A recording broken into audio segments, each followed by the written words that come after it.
I'm at Broadband World Forum in Amsterdam. I'm here with Dario Talmesio from Omdia. Dario, nice to be with you again after not that long after 5G World. I know, nice seeing you again here in Amsterdam. So very different theme at this one. It's more about fixed. I mean, there's been a lot of mention of 5G actually, interestingly. People talk about broadband, they just discuss all technologies now. But I mean, just drilling into the fixed line and the fibre side of it. I mean, I remember a few years ago, everybody was very sort of resistant to spending money on fibre. There was this view that it was, a service you didn't really need because the applications weren't there, and then you kind of come forward to 2021, and it seems like everybody has a fibre project, and there's a huge amount of activity going on in the UK where we both live. And I'm just interested to get your perspective on that. What you think might have changed, and what the investment situation is like. I think you're right. I think there has been a radical change in the attitude towards fibre deployment. As you say, a few years back, what can we do with fibre? Do we need fibre? How can we stretch the life of our copper? Copper is great, we can stretch it. And today, completely different story. Fibre plans are there, fibre deployments are there.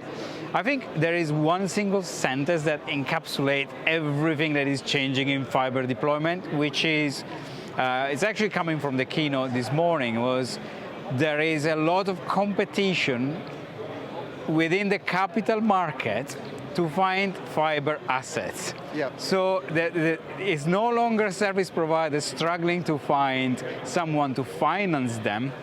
It's the capitalist, so to speak, struggling to find assets that are available to finance, either to kind of accelerate the deployments or to fully utilize the deployments of fibre that is already out there in the ground. Right.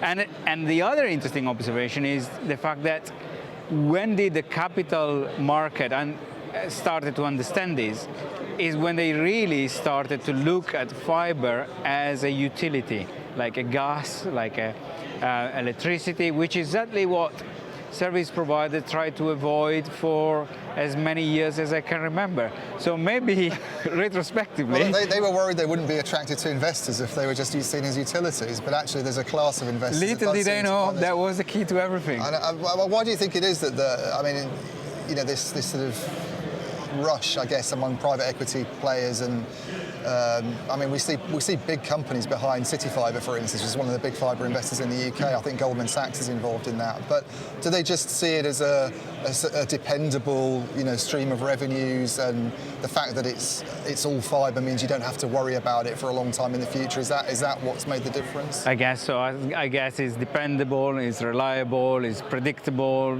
There is a certain level of predictability of returns as well, so that will make their investment decision a little bit easier.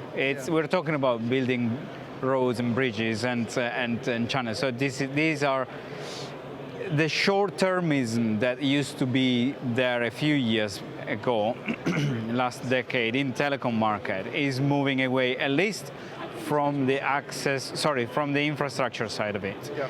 Now, investors don't like commercial risk of highly competitive retail environments, but they don't mind if you kind of show where the asset is and how reliable and long-term that is.